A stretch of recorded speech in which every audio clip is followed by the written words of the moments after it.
Hola, ¿qué tal chicos? ¿Cómo están? Presento, por los que no me conocen, soy el ingeniero Luis Enrique González y espero que se encuentren muy bien. Lo que vamos a ver hoy va a ser las leyes de Newton. Por lo regular son tres leyes que él propuso y además otra extra que se llama ley universal. Ajá. Vamos a ver que la primera ley, que se llama inercia, dice, todo cuerpo permanece en reposo o en movimiento constante. ¿A qué se refiere con esto? Newton decía que, por ejemplo, si nosotros tenemos un objeto como una esfera, esta siempre va a estar estática y constante. ¿A qué se refiere con eso? Que todas sus fuerzas están en equilibrio para poderla mantener en ese estado, en cero, ¿ok?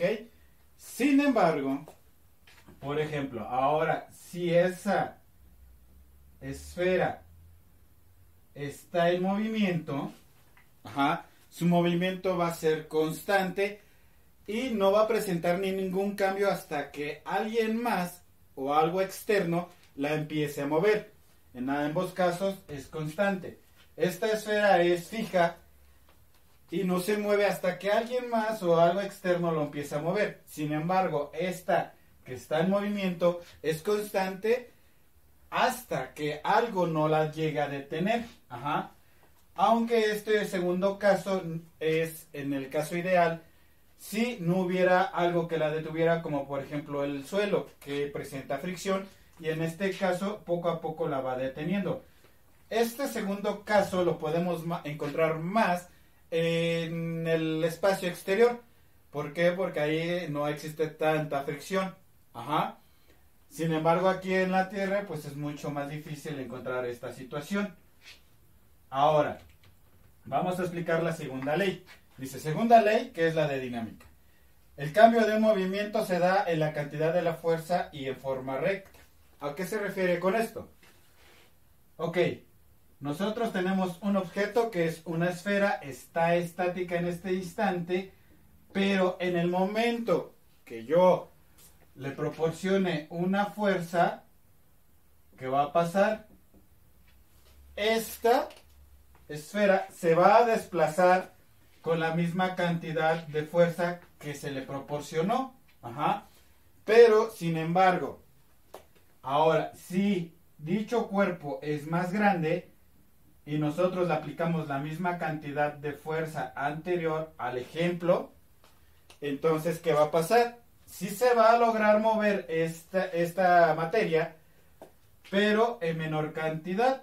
¿Por qué? Porque también me está dependiendo de su peso o su cantidad de masa. ¿Qué pasa en el otro caso? De que esta misma esfera fuese más pequeña. Si esta esfera es más pequeña a las anteriores y nosotros aplicamos la misma fuerza que aplicamos en los ejemplos anteriores, puede que esta esfera obtenga un desplazamiento de fuerza mucho mayor. ¿Por qué? Porque su masa es más pequeña. Entonces, aquí comprendemos que la dinámica depende también de la fuerza que se aplique, de la cantidad que nosotros requeramos y de la masa. Y tercera ley, que dice acción y reacción. Si dos objetos chocan, se imprime una fuerza a otro objeto, pero también en contra. ¿A qué se refiere con esto? Si tenemos estas dos esferas y la esfera 1 avanza, se le imprime una fuerza y avanza y choca con la 2, ¿qué va a suceder? Que la esfera 1 va a golpearla a la esfera 2 y va a imprimirle la fuerza que ésta llevaba. Y como tal va a desplazar a la esfera 2 con una cierta fuerza. Pero sin embargo, como la esfera 2 estaba en reposo, había una contrafuerza que la mantenía en equilibrio. Al momento de chocar, la esfera 1 va a tener que también tener una reacción en contra. ¿Por qué? Porque era, yo avanzo, choco, pero también había alguien que me estaba deteniendo. Y como tal, al momento del impacto, yo produje una fuerza para mover a la esfera 2 y la esfera 2 también produjo una fuerza hacia mí, que soy la esfera 1, para retornarme. Por eso es que se dice que se tiene una contra. Supongamos otro ejemplo, que tengo un compañero que tiene las mismas dimensiones que yo en cuestión de masa, y los dos venimos con una pelota de esas enormes, inflada, y los dos nos atrevemos a chocar, o yo incluso trato de chocarlo a él, ¿y qué va a pasar? Pues dependiendo de la fuerza y del impacto, voy a poder desplazar a mi compañero, o él me va a poder desplazar, o los dos nos vamos a desplazar en una cierta proporción. Ajá. Entonces, esto indica las 3 leyes que aplicaba Newton. Ahora, ¿qué pasa también? Dentro de la 2 y la 3, puede suceder que dicho objeto, supongamos, tenemos la esfera 1 y la esfera 2, la esfera 2 ya tiene un movimiento con una fuerza lineal sobre alguna superficie. ¿Ok? Sin embargo, la esfera 1 viene en forma diagonal con una fuerza también e impacta a la esfera 2. Cuando esto sucede, que va a suceder con la esfera 2, la esfera 2 venía en forma lineal, y entonces esta, al ser impactada por la 1 en forma diagonal, la esfera 2 va a continuar su trayectoria, pero ahora en forma de diagonal, y la 1 va a rebotar con otra fuerza hacia otro sentido.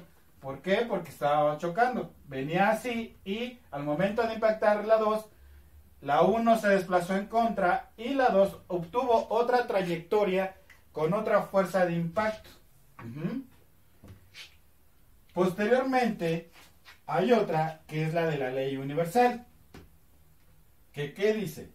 Ok, el desplazamiento depende, en primera, si ambas masas son iguales. Masa 1 es igual y la masa 2 es igual, es de la misma proporción.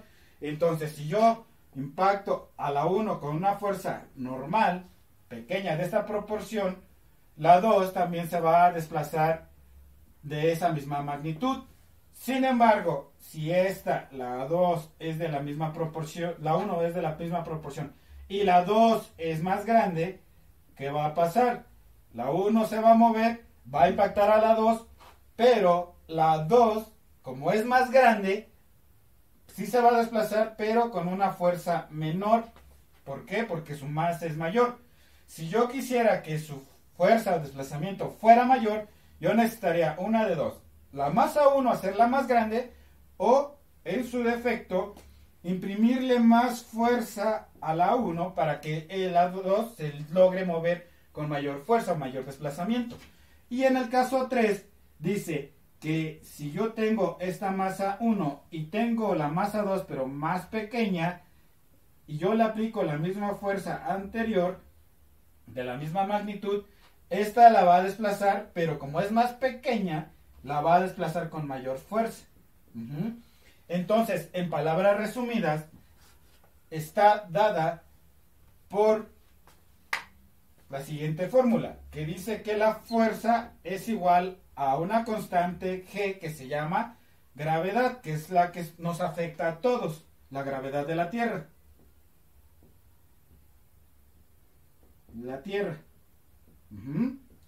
La gravedad multiplicado por la cantidad de masa que tenemos en el primer objeto por la cantidad de la masa 2 que tenemos en el segundo objeto sobre la distancia que separa a ambos objetos al cuadrado.